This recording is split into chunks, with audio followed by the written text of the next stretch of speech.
questions or share your reflections and share your comments. I've presented these as a list of 10 separate trends, but actually you will see that there's a lot of overlap, a lot of connections, and a lot of relationships between the different things on this list. And I think underpinning all of them are probably some common beliefs about the purpose and philosophy of education, about the aim of education overall. For example, all of them draw on the idea that education and learning is something that happens throughout the student's life, not just at school, but for all of their lives. They are lifelong learners. That means that what's most important at school is not necessarily learning a particular topic or a particular subject, but learning to learn. So that throughout their lives, students can learn and relearn as they need to.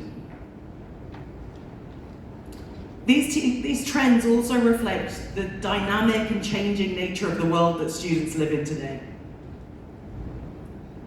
As technology progresses, if you think about work, the idea of work is changing. It's moving away from completing tasks.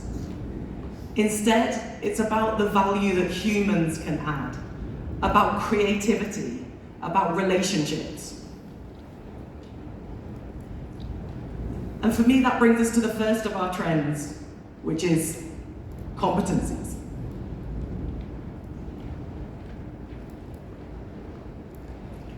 You will see a lot of organizations, a lot of school districts, a lot of governments have a focus on competencies and competency-based curriculum.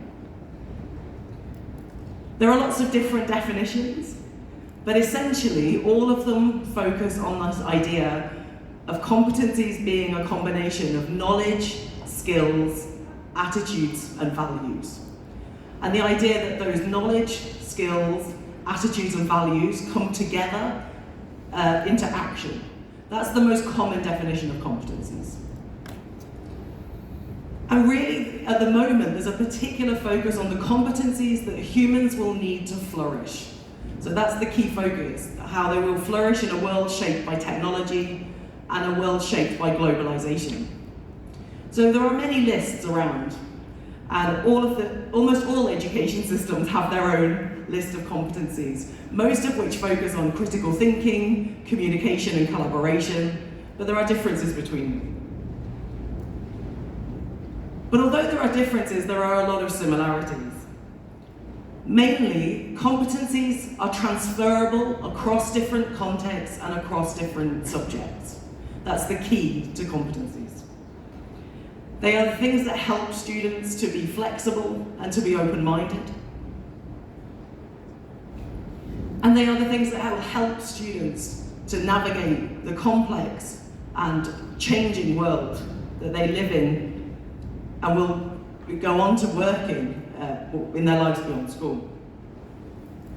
But one thing I want to highlight about competencies is there is sometimes seen to be a conflict between knowledge and competencies. And I think that is misplaced.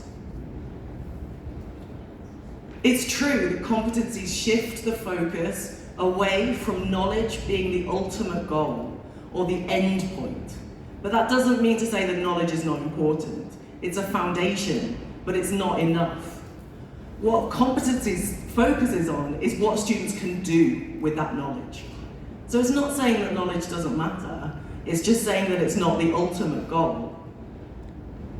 The goal is what students can do with what they know and what they can apply what they know to different situations. So I just wanted to really share that reflection for me with competencies is not about replacing knowledge or saying that knowledge doesn't matter. It's just about saying that knowledge on its own isn't enough.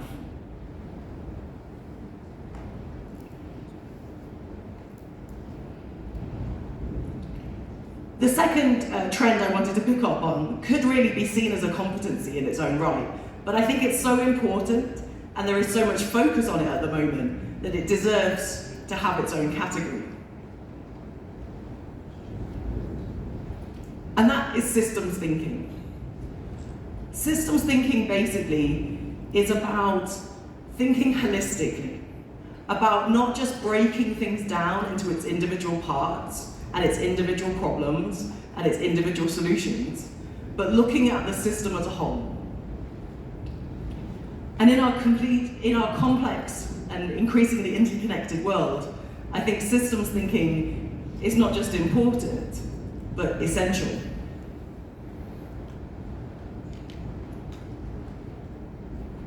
The key thing with systems thinking is that it recognizes that within any system, whether that's the education system, an ecosystem in nature, whatever system we're talking about, the outcomes are shaped by the relationships and the dynamics and the dependencies within that system. So for students, it's important that they understand root causes, they understand connections, they understand interrelationships, and that's what systems thinking is all about.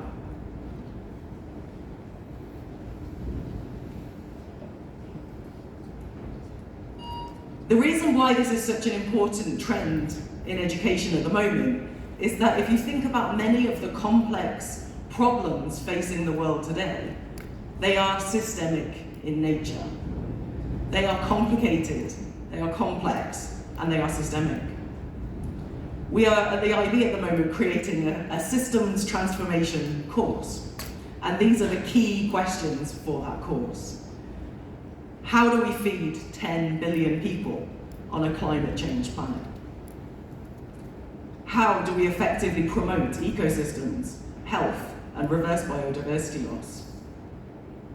How do we power the world through a just transition away from polluting energy sources? And how do we respond to mass displacement and migration due to climate change, disaster, and conflict? All of those problems are not simple problems that have neat boundaries within a particular subject. So systems thinking also draws on the importance of making connections across subjects and across disciplines. And that, for me, is why systems thinking has such an important role in education at the moment. But it's not just about systems thinking as a topic that we're teaching students in schools. Systems thinking is equally important for teachers and for administrators. It's a helpful way to think about the education system itself. A challenge such as teacher well-being cannot be looked at in isolation. You have to look at it through the lens of a system.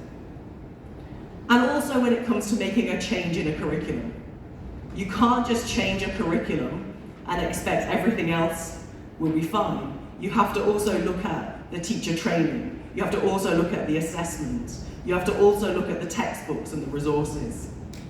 So thinking in that systems way is something we want to teach students, but it's also something really important for us as educators, as teachers, as administrators, as governments, to make sure that we are being systems thinkers as well.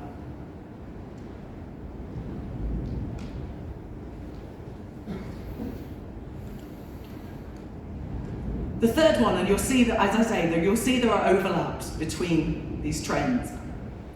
The third one I wanted to pull out and give its own space though, was the importance at the moment of education focused on sustainability and environmental issues.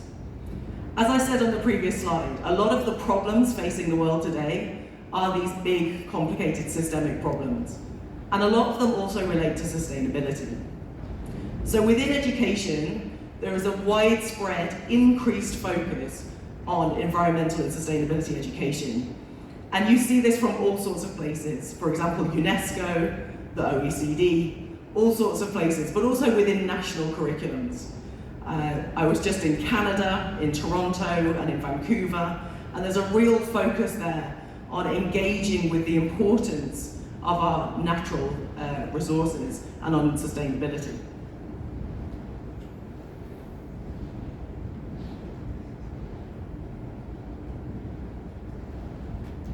And really, we see it in two different ways, I would say. So when I travel the world, this is the two different things that I see.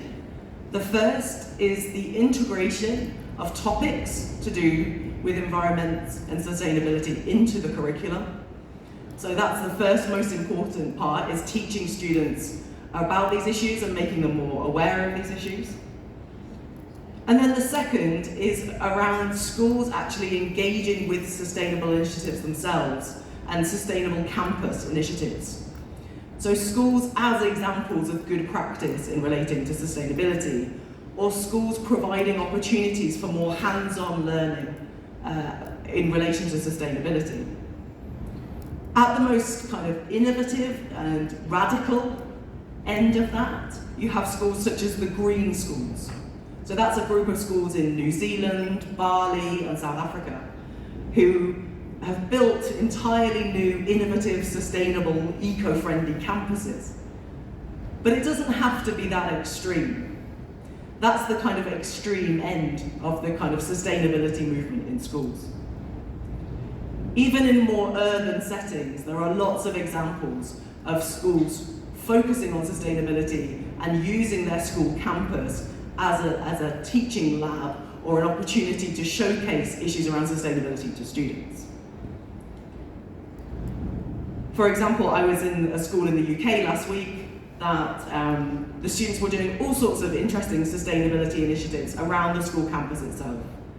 They were designing a new roof garden for the sports hall. They were doing a big project looking at trying to reduce the waste of plastic bottles in the school. All sorts of interesting things right there within the school campus itself. But the one thing I also want to highlight here is that there are lots of opportunities, but it's also important that this doesn't become a really depressing conversation with students. It's very easy to overwhelm students with all of the issues and the problems in the world, but that can be a little bit negative and depressing if that's all they're hearing in every lesson, every day. So we really also want to focus on doing something about it. So this is a quotation from our Director General of the IB, Ollie Becker-Heinemann. He says that if humanity is to survive the climate crisis, if we are to thrive in a digital world, and if we're to become more democratic, inclusive, and progressive, we will need to enable students to think critically, but also to look for solutions and take on these challenges. And that's a really important part of this conversation. It's not just awareness of issues. It's not just being aware that there are problems. It's about wanting to actually do something about it.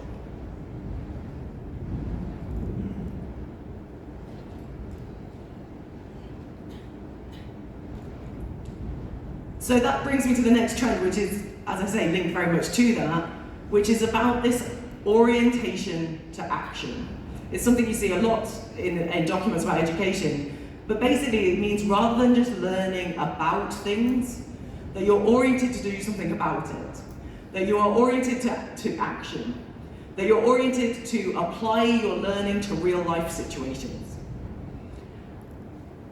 It's about trying to find solutions and solve problems, not just understand that those problems exist. And this approach can really help with student motivation, because as I say, otherwise it can become quite a depressing narrative if it's just problems all of the time. It can help them to see the relevance of what they're learning, because they can then put it into action. It can help them see the immediacy of what they're learning. And so it can also help students to understand concepts more deeply when they keep revisiting the same concepts, the same concepts in different situations in relation to different issues.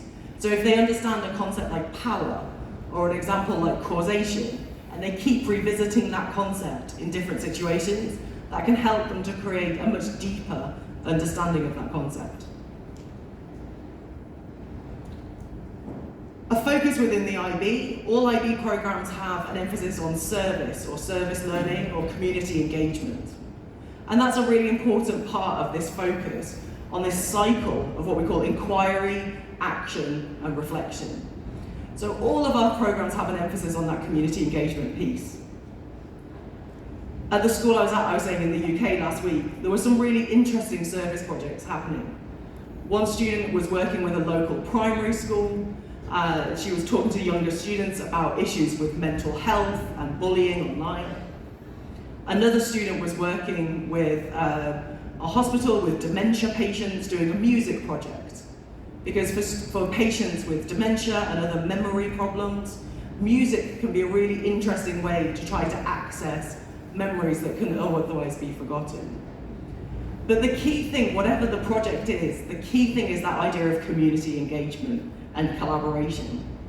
This is a really good example of where collaboration comes in. Both collaboration between students, collaboration between teachers, but also collaboration with the communities that schools are based in, which is a really important part. A school is not in isolation, it's part of the community, and getting students outside of the classroom and engaging with the world around them is a key part of this action orientation.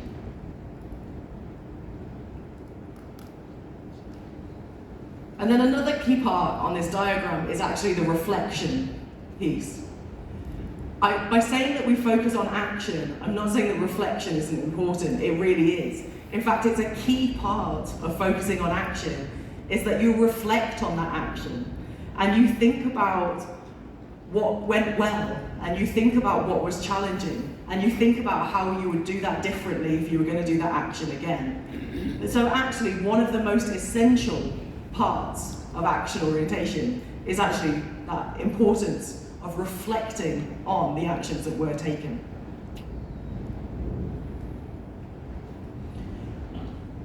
And so this approach can be seen in a lot of different focuses, a lot of different approaches, but they all share this idea of practical application, of real-world learning, and of hands-on learning.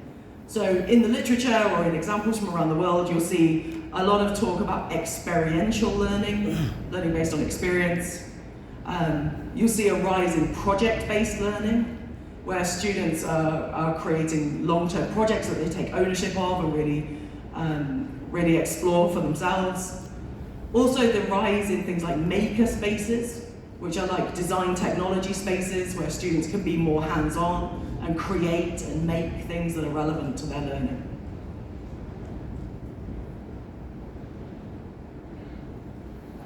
And it's also really closely linked to the next one on my trends, which is this idea of student agency. So we've talked about being oriented to action, but if students are going to be oriented to act, they need to take ownership, and they need to have agency, and they need to feel empowered to do something, and to do something about it. So at the IB, we talk about agency in the phrase voice, choice, and ownership. So that's the phrase that we often use, voice, choice, and ownership. That you're giving students voice, you're giving students choice, and you're helping students take ownership of their own learning. But really, all agency means is about students being actively involved in their learning rather than being passive recipients of information. And you would see this, if students have agency, you will see students who ask questions. You will see students who are curious. You will see students who see themselves as being able to bring about change in the world. And so for me, this is a really important part of that aim identified at the start of the presentation of creating lifelong learners. But it's also part of, I think, making students more resilient. There's been a lot of talk recently about students being less resilient than they used to be, particularly in the world after COVID. But if students feel more empowered and more in control of their learning, it can really help with their motivation and also their resilience. It means that when they encounter a problem or a setback, they're more likely to think, how can I solve this, rather than just give up. It's also part of a wider, just focus on learner-centered education, which has been around for a while.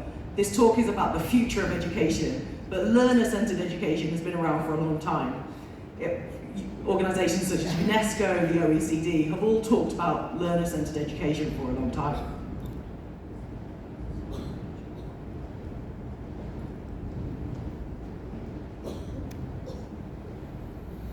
So yeah, many global organizations, such as UNESCO, such as the OECD, have placed a lot of emphasis on learner-centered education for a long time.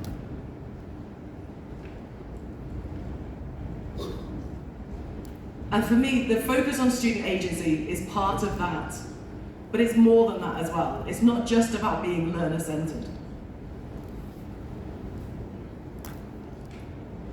It can be small things or it can be big things. I talked about big project-based learning, but it can also be the small things that happen day to day in the classroom. It can be small things such as giving students choice about which examples they choose to write about in an essay.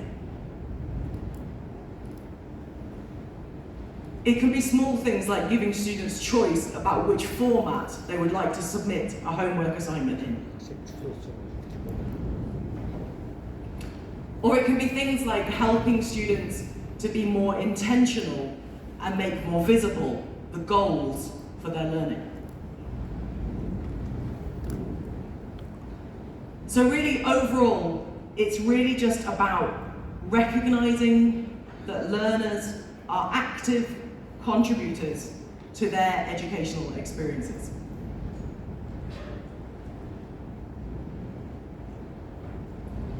And that we want students to go into the world with a sense of confidence and a sense of empowerment. And that's really what the focus on agency is all about.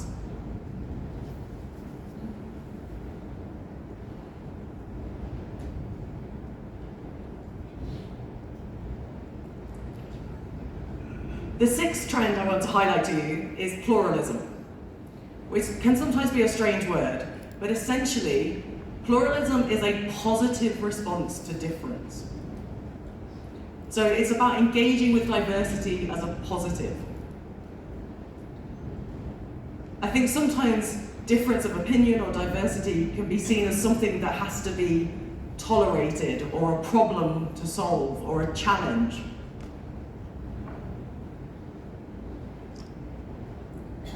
But pluralism is all about seeing the value of diversity and the value that different perspectives bring to a situation.